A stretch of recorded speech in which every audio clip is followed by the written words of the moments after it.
So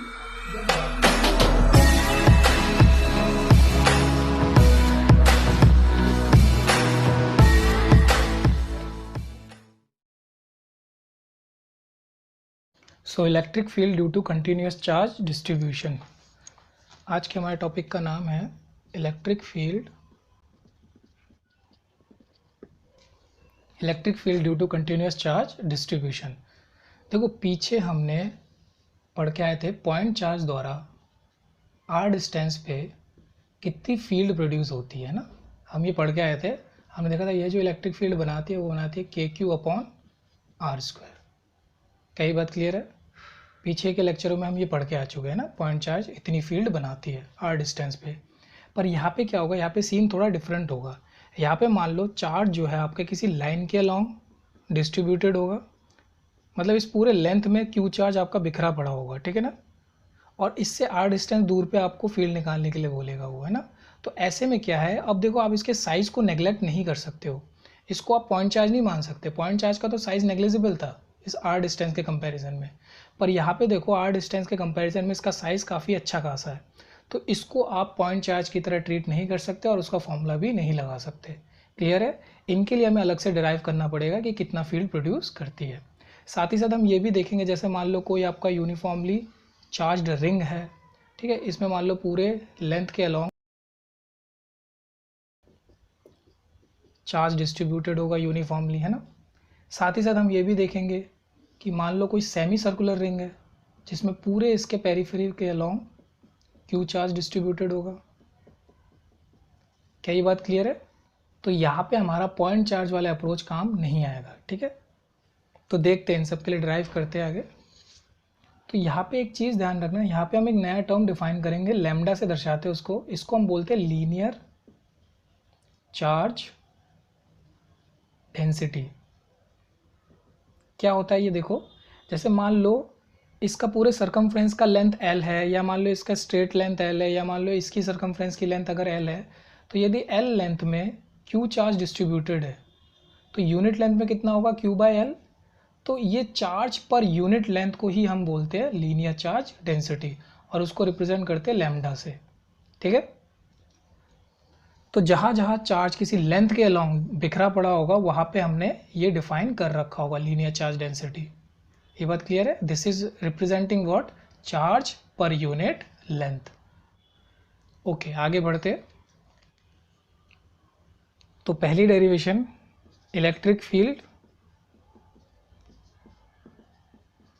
due to, तो electric field due to long thin wire, है ना।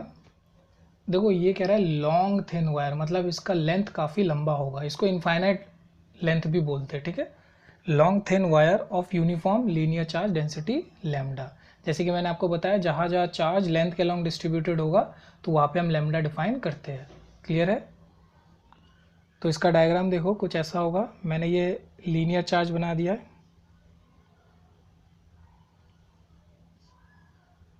इसमें मान लेते हैं चार्ज यूनिफॉर्मली डिस्ट्रीब्यूटेड है, क्यू चार्ज पूरे इस लेंथ के अलॉन्ग बिखरा पड़ा हुआ है, ठीक है। इसीलिए हम uniform charge density lambda define करते हैं इसके लिए, ठीक है। पर यूनिट लेंथ इतना चार्ज होता है इसमें।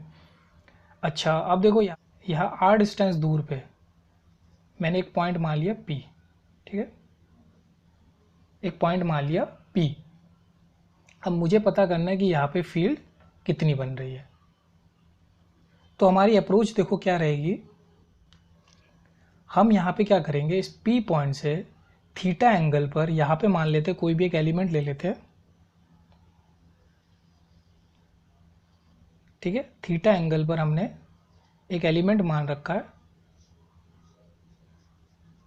dl लेंथ का, ठीक है। इसकी लेंथ dl है, मान लेते हो यहाँ पे चार्ज जो है इसका वो dq है। भाई छोटा सा एलिमेंट है, छोटा सा चार्ज होगा, छोटी सी इसकी अपनी लेंथ होगी। तो थीटा एंगल पे मैंने ये एलिमेंट माना हुआ है, ठीक है।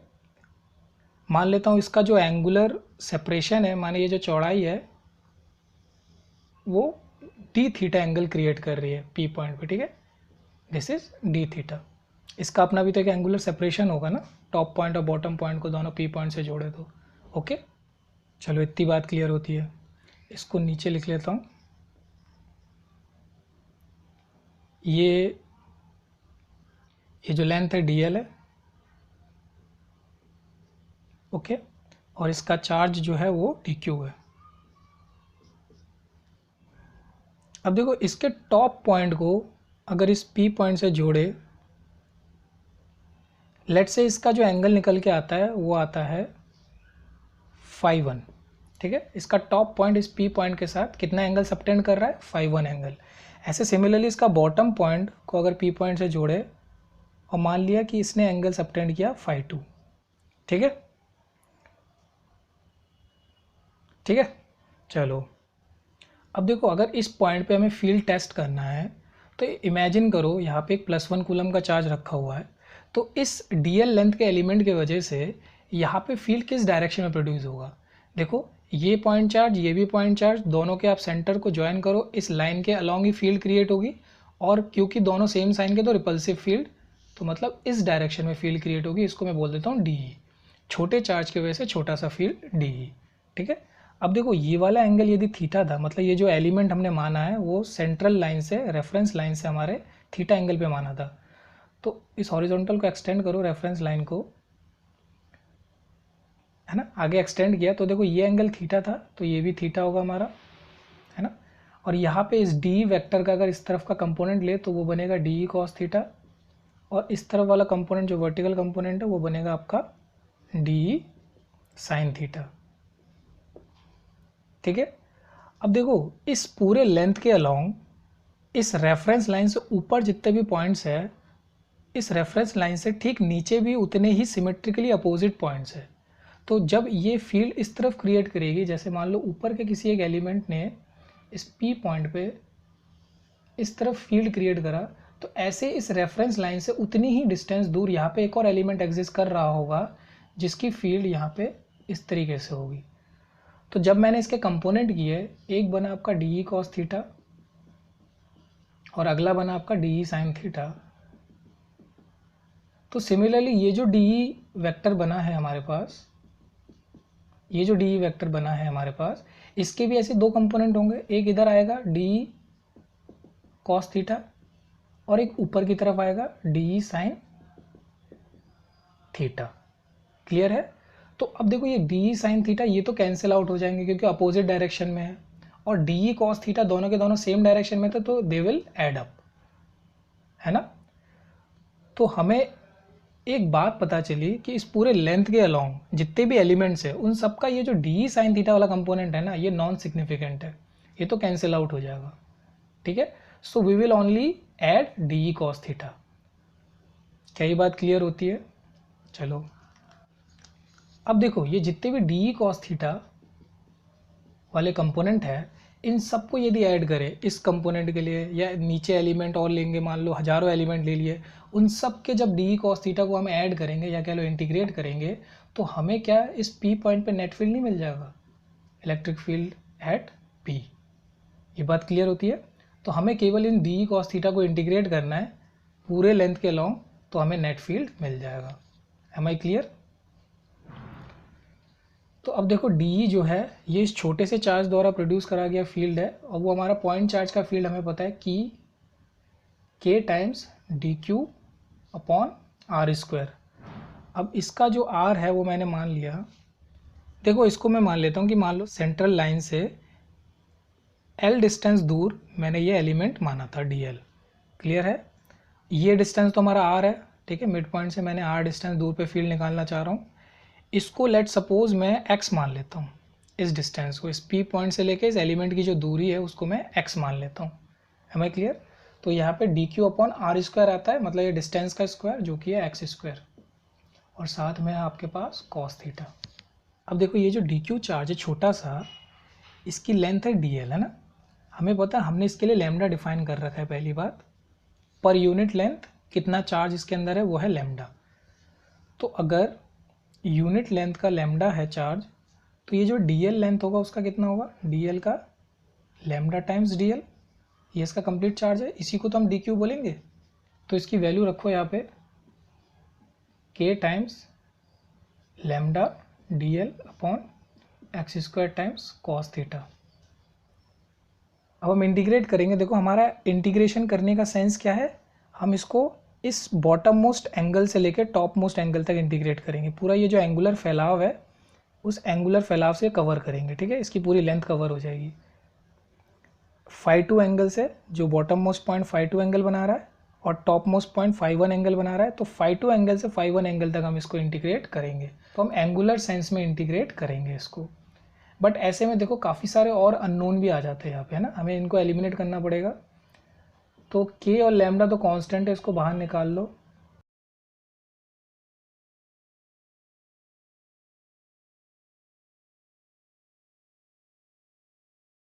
अब देखो मुझे क्या करना है, अगर कॉस थीटा को मुझे इंटीग्रेट करना है तो मुझे डी थीटा चाहिए। ऐसे में डी थीटा के रेफरेंस में तो इसको इंटीग्रेट कर पाऊंगा, लेकिन यहाँ पे है मेरे पास डी एल, तो मुझे एक तो इसको चेंज करना है डी थीटा के टर्म में, और दूसरी बात ये एक वेरिएबल है एक्स जो कि हर एक एलिमेंट के लिए ये लेंथ तो चेंज होगा, तो मुझे इसको सब्सटीट्यूट करना है नोन क्वान्टिटीज़ के टर्म में। मेरे पास ये दोनों टास्क है, ठीक है। तो सबसे पहले देखो मैं इसको मिटा देता हूँ, इसको ऊपर लिख दूंगा। तो ओके, ये यूनिट लेंथ के लिए लैम्डा था, तो डीएल लेंथ के लिए लैम्डा टाइम्स डीएल। ओके, ये एलिमेंट्री लेंथ का चार्ज हमने कैलकुलेट करा था विच वॉज डी क्यू। अब देखो इस ट्राइंगल में लगाओ टेन थीटा। टेन थीटा बराबर होगा परपेंडिकुलर अपॉन बेस होता है, तो इस हिसाब से एल अपॉन आर हो गया। ये लेंथ देखो L upon R, perpendicular upon base हो गया ये। अब ऐसे में देखो L equals to R times tan theta बन रहा है कि नहीं। अब एक काम करो, थीटा के रेस्पेक्ट में इस L को डिफ्रेंशिएट कर दो। तो देखो ये DL ओवर डी थीटा, मतलब मैंने DL को डिफ्रेंशिएट किया with respect to theta, R तो कांस्टेंट है, टेन थीटा का डिफ्रेंशिएशन क्या हो जाएगा, सेक स्क्वायर थीटा। क्लियर है। तो DL जो है ऐसे केस में R sec square theta D theta आ गया। तो देखो DL को मैंने डी थीटा के टर्म में रिप्रेजेंट कर दिया, यहाँ पे मैं इसको रिप्लेस कर दूंगा, तो डी थीटा आ गया मेरे पास। अब मैं कॉस थीटा को आराम से इंटीग्रेट कर सकता हूँ। बट अब मेरे पास ये एक्स स्क्वायर और वेरिएबल बचा है ना, इसको और मुझे सब्सटीट्यूट करना है। तो इसके लिए लगाओ इस वाले ट्राइंगल में कॉस थीटा। कॉस थीटा मैं यहाँ लगा देता हूँ। देखो cos theta is equals to, ये क्या होता है, बेस अपॉन हाइपोटेन्यूज, तो R upon X, R upon X, है ना। ये बेस हो गया r और अपॉन हाइपोटेन्यूज ये x है। तो यहाँ से देखो x आ गया आपका r अपॉन कॉस थीटा। कितना इजी है देखो, ये r हमें पता था, r डिस्टेंस तो भाई हम ही ने फिक्स किया है ना, ये तो कि हमें r डिस्टेंस दूर पे फील्ड चाहिए, तो r तो नोन टू अस। और देखो ये थीटा के टर्म में मैंने इसको रिप्लेस कर दिया, और थीटा के टर्म में तो पूरा इंटीग्रेशन चल रहा है, तो वेल एंड गुड। चलो अब हम इसको रिप्लेस कर देंगे के लैम्डा टाइम्स, इंटीग्रेट किया, DL के जगह रख दिया R सेक स्क्वायर थीटा, और ये कॉस थीटा चल रहा है एक, और डी थीटा, ठीक है। और अपॉन में जो देखो एक्स स्क्वायर था उसके जगह रखूँगा R अपॉन कॉस थीटा, तो ये बन जाएगा R square upon cos square theta जो है ऊपर पहुँचा दूंगा, है ना। तो यहाँ पे जगह नहीं है, मैं इसको एक काम कर देता हूँ, कॉस स्क्वायर थीटा को जैसे ऊपर पहुँचाया, मान लो इस कॉस के साथ वो मल्टीप्लाई में आया, तो इसको कॉस क्यूब थीटा लिख सकता हूँ मैं। क्या इतनी बात क्लियर होती है। अब देखो मैं चाहता हूँ आप एक बार यहाँ तक ये लेफ्ट हैंड साइड पूरा नोट कर लो, क्योंकि मैं ये मिटाने वाला हूँ, स्पेस की कमी पड़ रही है, ठीक है। आप लोग एक बार इसको पूरा नोट कर लो, स्क्रीन को पॉज करके एक बार पूरा नोट करो, इसके बाद मैं डेरिवेशन को आगे बढ़ाता हूँ। बस 2 स्टेप रह गया, ज़्यादा नहीं रह गया।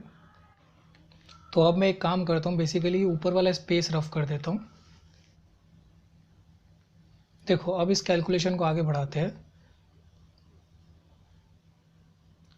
इक्वल्स टू के लैम्डा, इंटीग्रेशन के बाहर, और इंटीग्रेशन के अंदर देखो ये r है, r से एक स्क्वायर कटा, ठीक है, और ये सेक स्क्वायर थीटा और ये cos square theta cancel out हो जाएंगे, एक दूसरे के रेसिप्रोकल है, या ऐसे कह लो मैं इसको 1 अपॉन कॉस स्क्वायर लिख सकता हूँ, जिससे कॉस क्यूब में से 2 पावर कैंसिल हो जाएगा, तो रह जाएगा ऊपर कॉस थीटा, कॉस थीटा, और ये रह गया डी थीटा, ठीक है।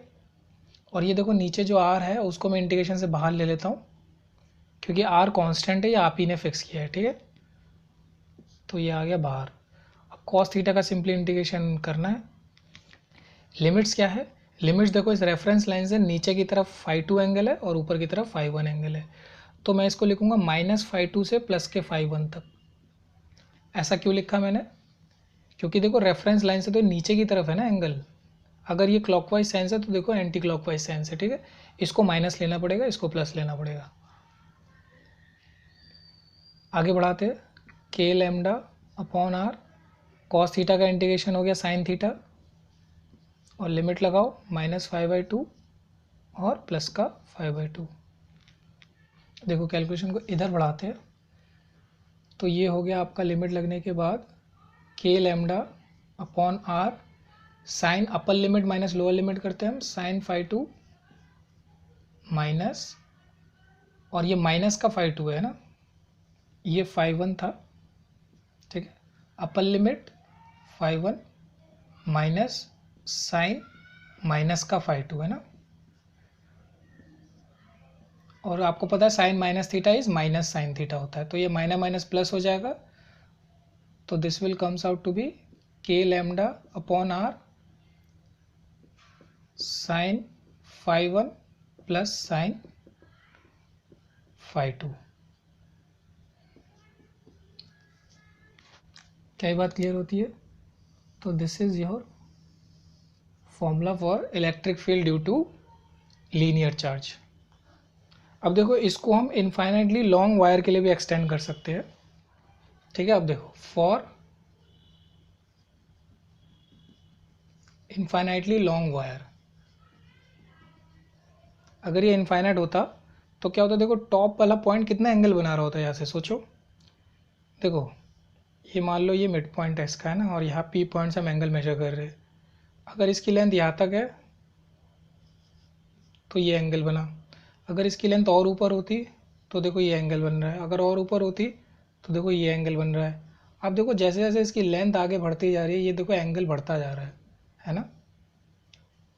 तो अगर इनफाइनाइटली लॉन्ग होगा तो ये बहुत आगे जाके मिलेंगे, और हमें पता है दो पैरेलल लाइंस इन्फिनिटी पे जाके मिलती है, मतलब ये वाला जो लाइन है ये ऑलमोस्ट इसके पैरेलल हो जाएगा, ठीक है।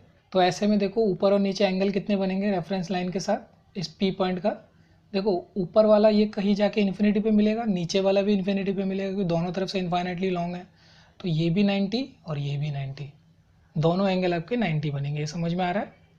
अगर आप इसको यहाँ से मिलाओगे तो डेफिनेटली टिल्ट आएगा, और ऊपर जाके मिलाओगे तो देखो टिल्ट आगे बढ़ता जा रहा है। एक टाइम ऐसा आएगा इनफाइनाइट पे जाके जब मिलेगा कि ये लेंथ ऑलमोस्ट स्ट्रेट हो जाएगा, ठीक है। तो ऐसे में ये एंगल 90 बनेगा। क्या ये बात समझ में आती है? तो फॉर इनफाइनाइटली लॉन्ग वायर ये जो 5/1 है और ये जो 5/2 है दोनों ही 90 डिग्री के बराबर होगा। पुट कर दो इसको तो इलेक्ट्रिक फील्ड का फॉर्मूला हो गया lambda upon R sine 90 plus sine 90, हमें पता है साइन 90 1 होता है, 1 + 1 2 हो गया, तो ये फाइनली बन गया k times 2 lambda upon R. तो this is the expression for electric field due to infinitely long linear charge. क्या ये बात क्लियर होती है? स्क्रीन को पॉज करके इसको नोट कर ले।